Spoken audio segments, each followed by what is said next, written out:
ಜನಸೇವೆಯೇ ಜೀವನ.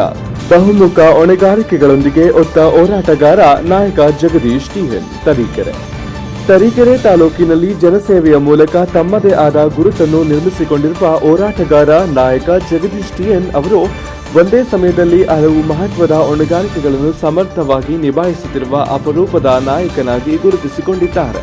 ಜಯ ಕರ್ನಾಟಕ ಸಂಘಟನೆಯ ತಾಲೂಕು ಅಧ್ಯಕ್ಷರಾಗಿ, ಬಗರ್ ಹುಕುಂ ಸಮಿತಿ ಸದಸ್ಯರಾಗಿ, ತರೀಕೆರೆ ತಾಲೂಕು ಕಾಂಗ್ರೆಸ್ ಸೇವಾದಳದ ಅಧ್ಯಕ್ಷರಾಗಿ, ಪತ್ರಕರ್ತರಾಗಿ ಹಾಗೂ ಸದ್ಗುರು ಸೇವಾ ಫೌಂಡೇಶನ್ ಅಧ್ಯಕ್ಷರಾಗಿ ಅವರು ನಿರಂತರವಾಗಿ ಜನಸೇವೆಯಲ್ಲಿ ತೊಡಗಿಸಿಕೊಂಡಿದ್ದಾರೆ. ಜಯ ಕರ್ನಾಟಕ ಸಂಘಟನೆಯ ತಾಲೂಕು ಅಧ್ಯಕ್ಷರಾಗಿ ಸಂಘಟನೆಯ ತತ್ವ ಆದರ್ಶಗಳನ್ನು ನೆಲಮಟ್ಟದಲ್ಲಿ ಪರಿಣಾಮಕಾರಿಯಾಗಿ ಜಾರಿಗೊಳಿಸುವಲ್ಲಿ ಪ್ರಮುಖ ಪಾತ್ರ ವಹಿಸಿದ್ದಾರೆ. ಇಂದು ತರೀಕೆರೆ ತಾಲೂಕಿನ ಪ್ರತಿ ಹಳ್ಳಿಯಲ್ಲೂ ಜಯ ಕರ್ನಾಟಕ ಸಂಘಟನೆ ತನ್ನ ಅಸ್ತಿತ್ವ ಹೊಂದುವುದಕ್ಕೆ ಜಗದೀಶ್ ಟಿಎನ್ ಅವರ ಸಂಘಟನಾ ಶ್ರಮವೇ ಪ್ರಮುಖ ಕಾರಣವಾಗಿದೆ. ಸಂಘಟನೆಯನ್ನು ಬಲಪಡಿಸಲು ಅವರು ಅಪಾರ ಶ್ರಮ ವಹಿಸಿ ಕಾರ್ಯಕರ್ತರನ್ನು ಒಗ್ಗೂಡಿಸಿ ಸಂಘಟನೆಯನ್ನು ಬಲಿಷ್ಠಗೊಳಿಸಿದ್ದಾರೆ. ಹೋರಾಟದ ಮನೋಭಾವ ಮತ್ತು ಸಂಘಟನಾ ಶಕ್ತಿಯಿಂದ ಸಂಘಟನೆಯ ಬೆಳವಣಿಗೆಗೆ ಹೊಸ ಚೈತನ್ಯ ನೀಡಿದ್ದಾರೆ. ಶಾಸಕರಾದ ಜಿಎಸ್ ಶ್ರೀನಿವಾಸ್ ಅವರು ಶಾಸಕರಾಗಲು ಜಯ ಕರ್ನಾಟಕ ಸಂಘಟನೆಯು ತಾಲೂಕು ಮಟ್ಟದಲ್ಲಿ ಮಾಡಿದ ಶ್ರಮದಲ್ಲೂ ಜಗದೀಶ್ ಟಿಎನ್ ಅವರ ಪಾತ್ರ ಮಹತ್ವದ್ದಾಗಿದೆ. ಈ ಹಿನ್ನೆಲೆಯಲ್ಲಿ ಅವರು ಶಾಸಕರ ಆಪ್ತ ವಲಯದಲ್ಲಿಯೂ ವಿಶ್ವಾಸಾರ್ಹ ನಾಯಕನಾಗಿ ಗುರುತಿಸಿಕೊಂಡಿದ್ದಾರೆ.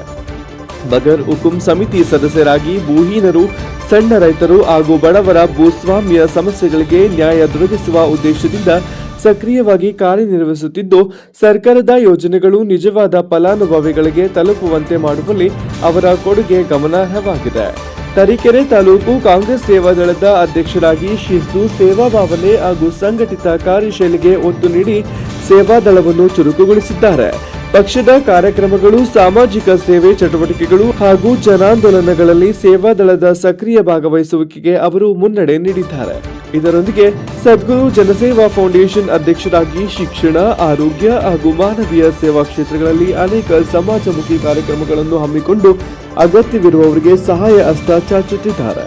ಇಂತಹ ಬಹುಮುಖ ಹೊಣೆಗಾರಿಕೆಗಳನ್ನು ಯಶಸ್ವಿಯಾಗಿ ನಿಭಾಯಿಸುತ್ತಿರುವ ಹೋರಾಟಗಾರ ನಾಯಕ ಜಗದೀಶ್ ಟಿಎನ್ ಅವರ ಹುಟ್ಟುಹಬ್ಬದ ಈ ಶುಭ ಸಂದರ್ಭದಲ್ಲಿ ಅವರಿಗೆ ಹಾರ್ದಿಕ ಶುಭಾಶಯಗಳು. ಉತ್ತಮ ಆರೋಗ್ಯ, ದೀರ್ಘ ಆಯುಸ್ಸು ಹಾಗೂ ಇನ್ನಷ್ಟು ಜನಪರ ಸಾಧನೆಗಳೊಂದಿಗೆ ಅವರು ಸಂಘಟನೆಗೂ ತಾಲೂಕಿಗೂ ಹೆಮ್ಮೆಯಾಗಲಿ ಎಂಬುದು ಎಲ್ಲರ ಹಾರೈಕೆ. ವರದಿ ಪ್ರದೀಪ್ HE ತರೀಕೆರೆ.